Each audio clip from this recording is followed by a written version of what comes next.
अस्सलामुअलैकुम दोस्तों आज मैं आपको एक ऐसी कहानी सुनाने जा रहा हूँ ना जो आप सुन के हैरान रह जाओगे और आप सुन के ही चैनल को सब्सक्राइब करोगे। लेकिन मैं आपको पहले ये बोलता हूँ कि चैनल को आपने पहले से सब्सक्राइब करना है और मैं आपको बाद में कहानी सुनाने जा रहा हूँ। तो चलते हम वीडियो को स्टार्ट करते अपनी कहानी को, लेकिन आपने उससे पहले हमारे चैनल को ज़रूर सब्सक्राइब करना है क्योंकि हमारा सब्सक्राइबर थोड़ा कम है, जिसका ग्राफ हमारे डाउन जा रहा है। तो आपने चैनल को ज़रूर सब्सक्राइब करने और उस ग्राफ को ऊपर की तरफ लेके जाना है, तो चैनल को सब्सक्राइब करो। चलते हम वीडियो को शुरुआत करते हैं, कहानी आप सुन के रह जाओगे। कहानी की शुरुआत होती है एक ग्रुप एक्सप्लोरर की टीम से जो साउथ अटलांटिक ओशन के बीच में होते हैं। उस शिप पर डेविड नाम का एक वेदर ऑफिसर था जो मौसम का हाल बताता है। वो लोग एक ऐसे आइलैंड की तरफ जा रहे थे जो समंदर के बीचों बीच मौजूद था। सरकार ने डेविड को वहां इसलिए भेजा था ताकि वो उस आइलैंड के बदलते मौसम का ऑब्जर्वेशन कर सके। डेविड को लगभग 1 साल तक वहां रुकना था मौसम का डेटा कलेक्ट करने के लिए। पूरा साल मौसम का डेटा कलेक्ट करने के बाद फिर उसे वापस लौट आना था। डेविड को साल भर का खाना और जरूरत का सारा सामान दे दिया गया था। कई दिन के सफर के बाद आखिरकार वो आइलैंड तक पहुंच गए। वो लोग बोट की मदद से उस आइलैंड पर उतरे। ये आइलैंड पूरी तरह से वीरान था, जहां एक परिंदा भी दिखाई नहीं दे रहा था। उस आइलैंड पर एक लाइट हाउस और एक छोटा सा घर था जहां डेविड को रहना था, क्योंकि इससे पहले भी एक रॉबर्ट नाम का वेदर ऑफिसर यहाँ रहता था। लेकिन अब उसकी ड्यूटी का वक्त खत्म हो चुका था। उसने 1 साल तक अकेले उस आइलैंड पर रहकर मौसम का डेटा कलेक्ट किया। अब उसकी जगह डेविड यहाँ पूरा साल मौसम का डेटा कलेक्ट करने के लिए रहेगा और वो पुराना ऑफिसर रॉबर्ट शिप के साथ वापस चला जाएगा। लेकिन जब पूरी टीम ने घर को विजिट किया तो वो हैरान रह गए, क्योंकि वहाँ किसी भी इंसान का नामो निशान नहीं था। कमरे के अंदर पुराने ऑफिसर का सारा सामान यहाँ वहाँ बिखरा पड़ा था। जिसके बाद कैप्टन और डेविड ने सोचा कि शायद लाइट हाउस में कोई हो सकता है। कैप्टन और डेविड बिना वक्त गंवाए लाइट हाउस की तरफ बढ़ते हैं और वो सब वहाँ एक अजीब नजारा देखते हैं। वो देखते हैं कि पूरा लाइट हाउस तेज और नुकीले लकड़ियों से घिरा हुआ था, जैसे किसी ने जानबूझकर उसे बंद कर दिया हो ताकि कोई भी अंदर न जा सके। जिसके बाद कैप्टन और डेविड ने लाइट हाउस का गेट कई बार नॉक किया, लेकिन अंदर से कोई रिस्पांस नहीं मिला। आखिर में उन्होंने गेट को जोर से धक्का दिया और अंदर घुस गए। लाइट हाउस के अंदर उन्हें एक आदमी मिला जिसका नाम ग्रूनर था। जब उन्होंने ग्रूनर से पुराने वेदर ऑफिसर रॉबर्ट के बारे में पूछा तो उसने जवाब दिया कि वो तो मर गया है। वो समंदर की तरफ गया लेकिन दोबारा कभी लौटकर वापस नहीं आया। ग्रूनर की बातें सुनकर डेविड और कैप्टन दोनों चौंक गए। ये सब सुनने के बाद कैप्टन ने डेविड से कहा, अगर तुम अब भी चाहो तो हमारे साथ वापस चल सकते हो। लेकिन डेविड ने वापस जाने से इनकार कर दिया। डेविड ने सोचा अगर वो सरकार को उस आइलैंड का एक्यूरेट वेदर रिपोर्ट दे पाया तो उसे काफी मोटी रकम मिल सकती है। जिसके बाद कैप्टन ने उसे एक गन दी खुद की प्रोटेक्शन के लिए। और कैप्टन ने डेविड से कहा कि ये जगह मुझे सेफ नहीं दिखाई दे रही, अपना ख्याल रखना। इसके बाद उसे वहीं पर छोड़कर वो सब वापस चल दिए और अब ये दोबारा वापस 1 साल बाद आएंगे। कैप्टन के जाने के बाद डेविड ने घर को थोड़ा सेटल किया, रहने के काबिल बनाया। रात होने के बाद उसे ड्रॉर में एक डायरी मिली जो पुराने वेदर ऑफिसर रॉबर्ट की थी। उस डायरी में आइलैंड के बारे में बहुत कुछ लिखा था। डायरी में एक मिस्टीरियस क्रीचर के बारे में कुछ बातें लिखी गई थी, लेकिन सब कुछ साफ नहीं था। कुछ बातें अधूरी थी। डेविड हर लाइन को ध्यान से पढ़ता गया। उस डायरी में कुछ अजीब तरह के जानवरों के स्केचेस भी बने थे। डेविड को समझ नहीं आया उसने ऐसी पिक्चर्स क्यों बनाई थी। शायद वो अकेला था और टाइम पास के लिए ऐसा किया होगा। डायरी के एक पेज पर पुराने ऑफिसर के वाइफ की फोटो भी लगी थी। डेविड वह डायरी पढ़ते पढ़ते थक गया और धीरे धीरे उसकी आंख लग गई। अगली सुबह डेविड ने मौसम का डेटा कलेक्ट करना शुरू कर दिया, लेकिन समंदर के पास पहुंचते ही उसके कदम रुक गए। उसने देखा कि चट्टानों के बीच कुछ पत्थर अजीब तरीके से सजाए गए हैं और उनके बीच शेल्स रखे थे अजीब से पैटर्न में। डेविड ने सोचा शायद ये सब ग्रूनर ने किया है। वो ये सोचकर दोबारा अपने काम में लग गया। काम के दौरान जब उसने दूरबीन से लाइट हाउस की तरफ देखा तो उसे ग्रूनर के साथ एक और इंसान भी दिखाई दिया, लेकिन पलक झपकते ही वो गायब हो गया। डेविड ने दोबारा उसे देखने की कोशिश की, लेकिन फिर उसे लगा कि ये उसका वहम है। रात को डेविड अपने काम में बिजी था, तभी दरवाजे पर नॉक हुआ। उसे लगा कि शायद ये ग्रूनर है। डेविड ने उसका नाम पुकारा, लेकिन कोई जवाब नहीं मिला। हाथ में लैंप लेकर जैसे ही डेविड दरवाजे की तरफ बढ़ा तो उसके कानों में कुछ अजीब सी आवाजें गूंजने लगी जो किसी इंसान की बिल्कुल भी नहीं थी। और फिर उसने देखा गेट के नीचे से किसी अजीबोगरीब क्रीचर का हाथ अंदर आने की कोशिश कर रहा है। वो इंसान का हाथ बिल्कुल भी नहीं था। ये देखकर डेविड के पांव तले जमीन ही खिसक गई। वो तुरंत बेसमेंट की तरफ भागा और वहां जाकर छुप गया। कुछ ही देर में वो मिस्टीरियस क्रीचर घर के अंदर घुस चुकी थी। वह छुप छुप कर डेविड को ढूंढ रही थी और डेविड बेसमेंट के एक छोटे से दरार से उसे देखने लगा। डेविड की हलचल से उस क्रीचर ने डेविड को देख लिया, जिसके बाद वो क्रीचर डेविड को मारने के लिए तेजी से उसकी तरफ भागा और दरार से उसे पकड़ने की कोशिश करने लगा। तो डेविड ने खुद को बचाने के लिए फौरन चाकू उठाकर उसकी आंख में दे मारा। वो क्रीचर चीख के भाग गई, लेकिन वो कभी भी वापस आ सकती थी और डेविड के दिमाग में ये बात कंफर्म हो गई कि जो डायरी में क्रीचर के बारे में बात लिखी थी वह सच है। डर के मारे वो पूरी रात सो न सका। अगली सुबह जब डेविड घर से बाहर गया तो उसने रेत पर कुछ पैरों के निशान देखे जो किसी इंसान के बिल्कुल भी नहीं थे। वो निशान सीधे समंदर की तरफ जाकर खत्म हो गए थे। अब डेविड को सब समझ आ गया था कि क्यों ग्रूनर ने लाइट हाउस के चारों ओर नुकीली लकड़ियां लगाई हैं। अब डेविड जान गया कि अगर मैं इस घर में रहूंगा तो वो क्रीचर मुझे कभी भी मार सकते हैं। डर के मारे डेविड लाइट हाउस की तरफ दौड़ता है और ग्रूनर को चिल्लाकर कहता है, गेट खोलो, मुझे अंदर आना है। लेकिन ग्रूनर उसे अंदर नहीं आने देता और कहता है, तुझे शिप के साथ लौट जाना चाहिए था। डेविड निराश होकर वापस लौटता है क्योंकि ग्रूनर उसे लाइट हाउस के करीब भी नहीं देखना चाहता था। वो उसके ऊपर पानी गिराकर उसे दूर जाने को कहता है। अब उसे खुद ही कुछ करना होगा। उसने घर की हर एक विंडो को लकड़ी से बंद कर दिया, चारों तरफ नुकीली लकड़ियों से घेरा बनाया और गेट के बाहर पुराने कागज और किताबें रखी। फिर उन पर तेल छिड़क दिया ताकि अगर वो क्रीचर वापस आए तो उसे आग से डराकर भगाया जा सके। लेकिन एक बात थी जो डेविड अब तक नहीं जानता था और ये बात उसे आज रात पता चलने वाली थी। खुशकिस्मती से उसे घर के अंदर एक पुराना बॉक्स मिला। उस बॉक्स में एक गन थी और बहुत सारी बुलेट्स। ये देखकर उसे जिंदा रहने की थोड़ी सी उम्मीद मिली। जैसे जैसे सूरज ढलने लगा डेविड के दिल में डर बढ़ने लगा। कुछ ही देर में चारों तरफ रात का अंधेरा छा गया। डेविड गन हाथ में लिए घर के एक कोने में चुपचाप बैठा था। उसकी दिल की धड़कनें तेज थीं। तभी एक अजीब आवाज सुनाई दी और जब डेविड ने खिड़की से छुपकर समंदर की तरफ देखा तो जैसे उसके पैरों के नीचे से जमीन ही खिसक गई। उसने देखा कि सिर्फ एक नहीं बल्कि पानी में से कई सारी वही अजीबोगरीब क्रीचर्स उसकी तरफ बढ़ रही हैं। कुछ ही देर में वो सब इकट्ठा होकर कमरे का गेट तोड़ने की कोशिश करने लगे। डेविड ने तुरंत गोलियां चलानी शुरू की जिनमें से कुछ क्रीचर्स गिरकर मर गए। डेविड को लगा कि गोली की आवाज सुनने के बाद वो डरकर भाग जाएंगे, लेकिन अपने साथियों को मरता हुआ देखकर वो और भी ज्यादा गुस्सा हो गए। तब डेविड प्लान बी अपनाते हुए गेट के बाहर रखे कागजों और पुरानी किताबों को आग लगा देता है। आग देखकर वो क्रीचर्स डर के मारे वापस समंदर में लौट गए, लेकिन अब वही आग डेविड के घर तक पहुंच चुकी थी। घर के दरवाजे ने आग पकड़ ली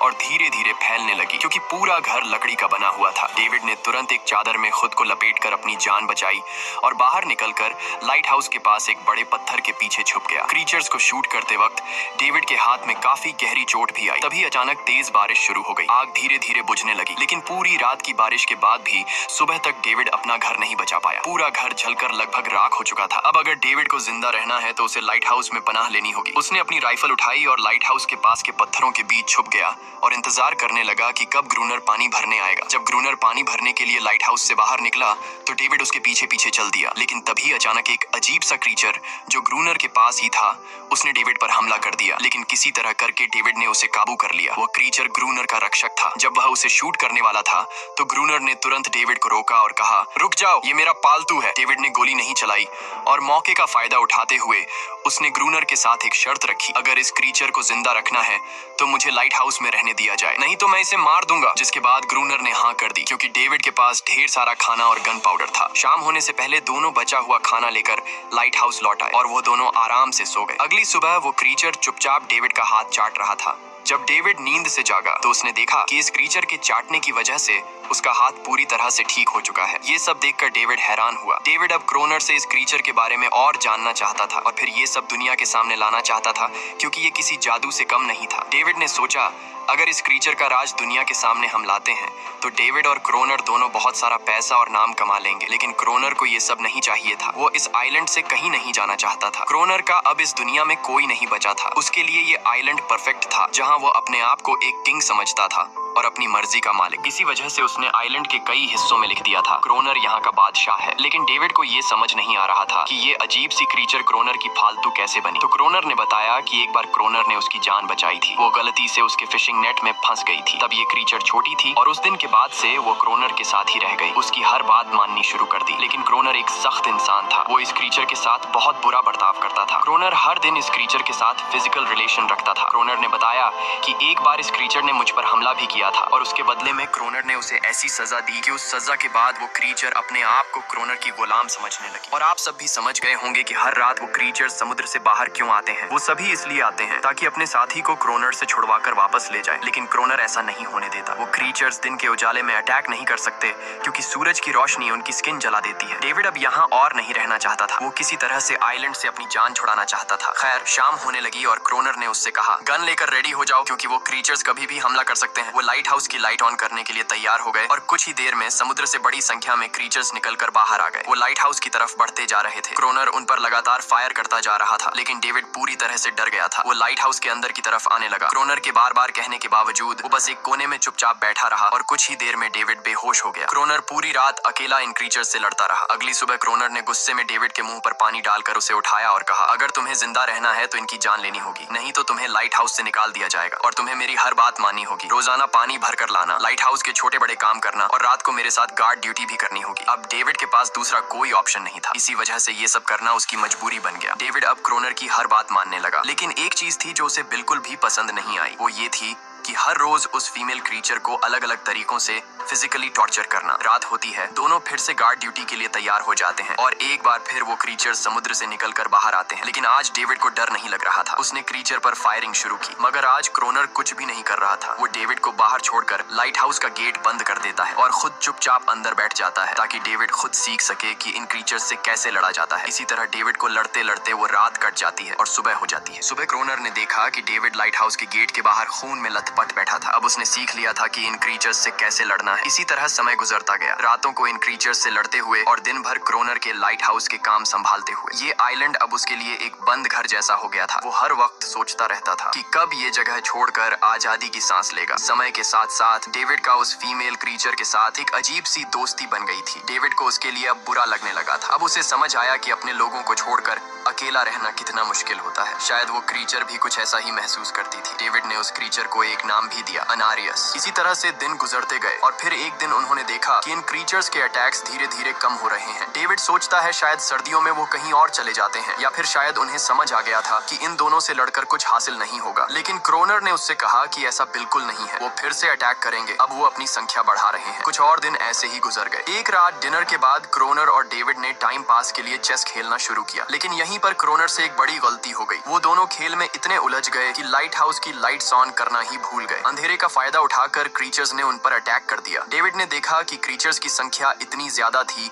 कि दो लोग मिलकर भी ज्यादा देर तक नहीं लड़ सकते थे और इस बार उनके पास कोई प्लानिंग भी नहीं थी। गन्स की बुलेट्स भी ऑलमोस्ट खत्म हो चुकी थी। किसी तरह बचते बचाते वो लाइट हाउस के टॉप तक पहुंच गए, लेकिन इस बीच क्रोनर के पैर में गहरी चोट आ गई। वो क्रीचर्स आज उन पर भारी पड़ गए थे। दोनों को लगा कि आज उनकी मौत पक्की है, लेकिन खुशकिस्मती से सुबह हो गई। जैसे ही सूरज धीरे धीरे उभरता है, वो क्रीचर्स लाइट हाउस छोड़कर समुद्र में वापस चले जाते हैं। कड़कती धूप निकलने के बाद एनेरियस क्रोनर के जख्म को ठीक करने की कोशिश करती है, लेकिन अब तक डेविड को समझ आ चुका था कि वो इन क्रीचर्स के साथ ये लड़ाई जीत नहीं सकते। बुलेट्स भी अब खत्म होने के करीब है। उनके पास खाना भी इतना नहीं है कि वो ज्यादा देर तक चल सके। लकीली अगले दिन जब डेविड लाइट हाउस के बाहर इधर उधर घूम रहा था तो उसने समुद्र में एक जहाज देखा। वो जल्दी से अंदर से फ्लेयर गन लाया और जहाज को सिग्नल देने गया, लेकिन क्रोनर ने उसे रोक दिया क्योंकि वो नहीं चाहता था कि डेविड यहाँ से जाए। उसी वक्त अनारियस ने क्रोनर पर हमला कर दिया। वो डेविड को क्रोनर से बचाना चाहती थी। क्रोनर किसी को भी ये आइलैंड छोड़ने नहीं देना चाहता था। ये आइलैंड उसकी अपनी दुनिया थी जहाँ वो एक किंग की तरह रहता था। वो डेविड को भी जाने नहीं देना चाहता था। इतने समय से अकेला रहने के बाद अब उसके पास कोई था जिससे वो बात कर सकता था, और अगर डेविड उस शिप में वापस चला गया तो वो वहाँ जाकर सबको एनेरियस और उनके बारे में बता देगा। इसलिए अब डेविड यहाँ से नहीं जा सकता। धीरे धीरे वो शिप डेविड की आंखों के सामने समुद्र में गायब हो गई। अब उसके पास कुछ भी करने को नहीं था। कुछ और दिन ऐसे ही बीत गए। क्रोनर अब भी डेविड और अनारियस दोनों के साथ बुरा बर्ताव कर रहा था, लेकिन अनारियस को वो खास तौर पर मारता था, जो डेविड को बिल्कुल पसंद नहीं था। एक दिन डेविड ने अनारियस को एक छोटी टॉय बोट गिफ्ट में दी जो उसने किसी मछली की हड्डी से बनाई थी। लेकिन जब अनारियस ने उस बोट को देखा तो वो डेविड को आइलैंड के एक ऐसे कोने में ले गई जहाँ सचमुच एक असली बोट रखी थी। जब डेविड ने इस बोट के बारे में क्रोनर से पूछा तो उसने कहा हाँ, उसे पहले से पता था कि आइलैंड के इस हिस्से में एक बोट है। क्रोनर कहता है कि कुछ लोग इस आइलैंड तक बोट के जरिए अपनी जान बचाने आए थे, लेकिन सुबह होने से पहले उनमें से कोई भी जिंदा नहीं बचा। सबको इन क्रीचर्स ने मार दिया। वो सब शिप में गोला बारूद ले जा रहे थे, लेकिन समुद्र में आए तूफान की वजह से उनका शिप इसी आइलैंड के पास डूब गया। ये सब सुनते ही डेविड के दिमाग में एक आइडिया आया। उनके पास एक डाइविंग सूट जैसा कुछ था। डेविड ने कहा कि अगर हम दोनों में से कोई उस सूट को पहनकर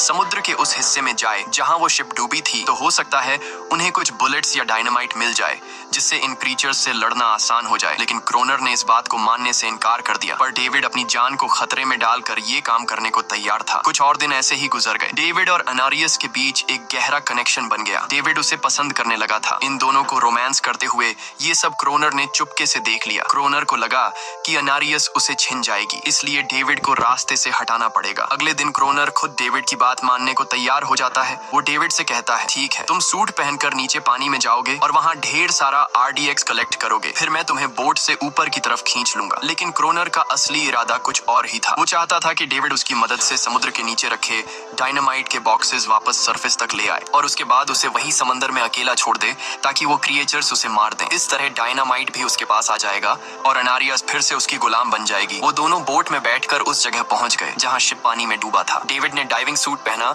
और समंदर के नीचे उतर गया। नीचे जाने के बाद डेविड ने देखा कि शिप पूरी तरह तबाह हो चुकी है, लेकिन उसकी किस्मत अच्छी थी कि उसे कुछ डायनामाइट के बॉक्स मिल गए। लेकिन तभी अचानक कुछ क्रिएचर उसके सामने आ गए। क्रिएचर्स को देखते ही डेविड घबरा गया और नीचे गिर पड़ा। वो डाइविंग सूट इतना भारी था कि वह हिल भी नहीं पा रहा था और डेविड क्रोनर को ऊपर सिग्नल भी नहीं भेज पाया। क्रोनर को लगा कि शायद वह क्रिएचर्स डेविड को मार चुके हैं, लेकिन असल में वो तो सिर्फ दो छोटे बच्चे थे। डेविड ने जैसे तैसे करके अपना डाइविंग सूट वहीं छोड़ दिया और ऊपर सतह तक खुद को पहुंचाया। उन्हें वहाँ कुछ पुराने बॉक्स मिले जिनमें डायनामाइट था। इसके बाद यह दोनों काम पर लग गए। उन्होंने लाइट हाउस के आसपास 2 लेयर्स में डायनामाइट बिछा दिया ताकि जब अगला हमला हो तो वे मॉन्स्टर्स को एक ही बार में खत्म कर सकें। कुछ महीने बीत गए और बर्फबारी का मौसम आया, लेकिन एक बार फिर वो क्रिएचर्स गायब हो गए। अचानक से अटैक बंद हो चुके थे, जैसे क्रिएचर्स को खबर मिल गई हो कि उनके लिए जाल बिछाया गया है, इसीलिए अब वो अटैक नहीं कर रहे थे। क्रोनर को लगा कि शायद अनारियस ने उन क्रिएचर्स को खबरदार कर दिया है, जिसकी वजह से वो अनारियस पर जुल्म करने लगा, लेकिन डेविड ने उसे रोक लिया। आखिर में दोनों ने मिलकर एक नया प्लान बनाया, लाइट हाउस का मेन गेट खुला छोड़ने का, ताकि जैसे ही वो क्रिएचर्स पास आए डायनामाइट से उन सबको उड़ा दिया जाए। डेविड ने चालाकी से काम लेते हुए अनारियस को लाइट हाउस के टॉप पर चीखने को कहा। एनारिस की आवाज सुनते ही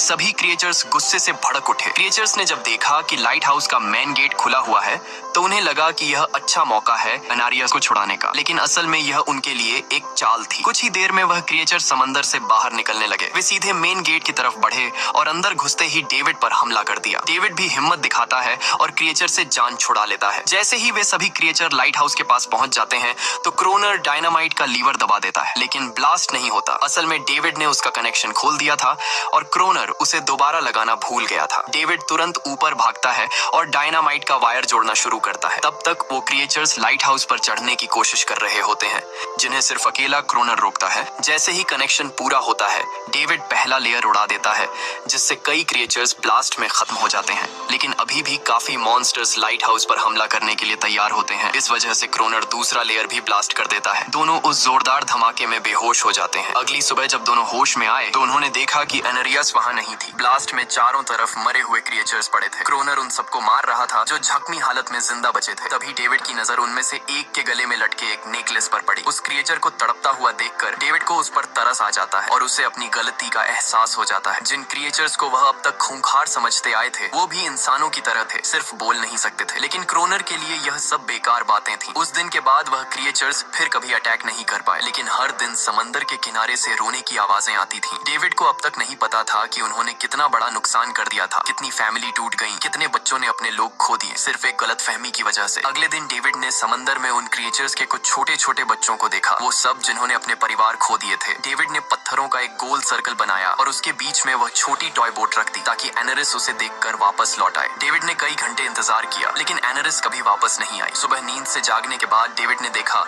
कि क्रोनर सो रहा है। क्रोनर के पास कुछ पुरानी चीजें रखी थी, उनमें एक पुरानी तस्वीर भी थी, और जैसे ही डेविड ने उस तस्वीर को देखा वह हैरान रह गया। वह लड़की जिसका फोटो उसने पहले दिन पुराने ऑफिसर रॉबर्ट की डायरी में देखा था, वह कोई और नहीं बल्कि क्रोनर की पत्नी थी, और फोटो में क्रोनर उसके साथ खड़ा था। असल में 1 साल पहले आए वेदर ऑफिसर रॉबर्ट मरा नहीं, बल्कि उसने अपनी पहचान बदल दी थी, यानी क्रोनर ही वेदर ऑफिसर रॉबर्ट है। बस उसने अपना नाम बदल लिया था, क्योंकि अब वह कभी इस आइलैंड को छोड़ना नहीं चाहता था। ये सब देखकर डेविड ने भी यह उम्मीद छोड़ दी कि वह कभी इस आइलैंड से जा पाएगा। अगले दिन शाम को जब डेविड समंदर के किनारे गया, उसने देखा कि उस सर्कल में रखी छोटी बोट अब वहां नहीं थी, लेकिन उसी जगह पर उसने एक क्रीचर का छोटा सा बच्चा देखा जिसके हाथों में वह बोट थी। डेविड ने अपने हाथ में जलती हुई लकड़ी को उस सर्कल के बीच में फेंक दिया ताकि वह दिखा सके कि उसका इरादा लड़ने का नहीं है और उससे किसी को खतरा महसूस न हो। वह उनके साथ दोस्ती करना चाहता था। कुछ ही देर बाद समंदर की लहरों से एनारिस निकलती है और उसके पीछे पूरा क्रीचर्स का ग्रुप भी समंदर से बाहर आता है, लेकिन इस बार कोई भी डेविड पर अटैक नहीं करता क्योंकि वे भी अब शांति चाहते हैं। उनका इरादा सिर्फ एक सुरक्षित जगह पाने का था अपने बच्चों के लिए। लेकिन तभी वहां क्रोनर हाथ में बंदूक लिए पहुंच जाता है। क्रोनर को लगता है कि अगर शांति हो गई तो उसे सबसे ऊपर होने का एहसास कैसे होगा। डेविड उसे समझाने की कोशिश करता है कि ये क्रीचर्स लड़ना नहीं चाहते, ये शांति चाहते हैं, लेकिन ग्रोनर किसी की नहीं सुनता। वो एनेरियस से चिल्लाकर कहता है अंदर चली जाओ, लेकिन ये पहली बार था कि एनेरियस ने उसकी बात नहीं मानी क्योंकि अब वह उसकी नौकरानी नहीं थी। यह देखकर क्रोनर को लगता है कि अब इस आइलैंड पर उसकी बादशाहत नहीं रही। क्रोनर खुद को अंदर से कमजोर महसूस करने लगता है क्योंकि अब कोई भी उसका हुक्म नहीं मान रहा था। गुस्से में उसने लाइट हाउस की तरफ कदम बढ़ाए। डेविड को लगा शायद क्रोनर को अब समझ आ गया होगा कि हर एक जानवर आजादी चाहता है, कोई भी किसी का गुलाम बनकर नहीं जीना चाहता। लेकिन क्रोनर के सर से बादशाहत का भूत कहाँ उतरने वाला था। जैसे ही वह लाइट हाउस पहुंचा, उसने सिग्नल गन से एक फ्लेयर छोड़ी जो सीधा जाकर एक क्रीचर के बच्चे से टकरा गई। उस बच्चे की तुरंत मौत हो गई। सभी क्रीचर्स डर के मारे भाग गए और एनेरियस ने भी डेविड पर अपना पूरा भरोसा खो दिया। गुस्से से पागल डेविड तुरंत लाइट हाउस की तरफ भागता है क्रोनर को सबक सिखाने। डेविड उससे लड़ने लगता है, क्यों किया तूने ये सब? ये लोग तो बस शांति चाहते थे। लेकिन क्रोनर इतना हिंसक हो चुका था कि उसने डेविड को मारने का फैसला कर लिया। वह हाथ में लोहे का रॉड लेकर जैसे ही डेविड पर वार करने जा रहा था, डेविड ने उसे उसके असली नाम से पुकारा और कहा, रुक जाओ रॉबर्ट, तुम खूनी नहीं हो। ये सुनकर क्रोनर एकदम रुक गया। असल में रॉबर्ट ऐसा इंसान कभी था ही नहीं। इस आइलैंड पर आने के बाद अकेले रहने की वजह से उसकी मेंटल हेल्थ बिगड़ चुकी थी। अकेलापन, अपनी पत्नी की मौत और गहरा डिप्रेशन, इन सब ने उसे ऐसा बना दिया था। वह असल में कोई किलर नहीं था, वह एक अच्छा इंसान था। क्रोनर को एहसास हुआ कि ये क्रीचर्स कभी लड़ना नहीं चाहते थे, वे बस शांति चाहते थे। क्रोनर ने उन्हें सिर्फ इसलिए मारा ताकि वह खुद को पावरफुल दिखा सके और अब क्रोनर को अपनी गलती का एहसास हो चुका था। इसीलिए उसने खुद को उन क्रीचर्स के सामने सरेंडर कर दिया और कुछ ही पलों में उन्होंने उसे मार दिया। डेविड लाइट हाउस के अंदर खुद को लॉक कर लेता है। समय ऐसे ही बीतता चला जाता है और 1 साल बाद आइलैंड पर एक गवर्नमेंट अफसर आता है, साथ में एक नया वेदर ऑफिसर भी होता है। अब नए गवर्नमेंट अफसर ने इस आइलैंड पर वेदर मॉनिटर की ड्यूटी करनी थी। जब कैप्टन पिछले अफसर के बारे में डेविड से पूछता है तो डेविड भी वही बात करता है कि वह पानी की तरफ गया था लेकिन कभी वापस नहीं आया और वेदर ऑफिसर को भी लगता है कि डेविड ही क्रोनर है। डेविड ने भी उनकी इस गलतफहमी को ठीक नहीं किया। वह चुपचाप बालकनी पर गया और खड़ा हो गया बिना कुछ कहे, क्योंकि अब वह भी इस आइलैंड को छोड़ना नहीं चाहता था, बिल्कुल क्रोनर की तरह। इसी दौरान एनेरिस भी अपने परिवार के साथ खुश थी। अब उन्हें किसी क्रोनर जैसे आदमी का डर नहीं था। अब वे आइलैंड पर भी और समंदर में भी आजादी से जी सकते थे। इसी के साथ कहानी खत्म हो जाती है। अगर वीडियो आपको अच्छी लगी हो तो हमारे चैनल को जरूर सब्सक्राइब कीजिए। दोस्तों कहानी तो आपने सुन लिया, चैनल को ज़रूर सब्सक्राइब कर दो। नेक्स्ट कहानी में मिलेंगे, तब तक के लिए अल्लाह हाफ़िज़।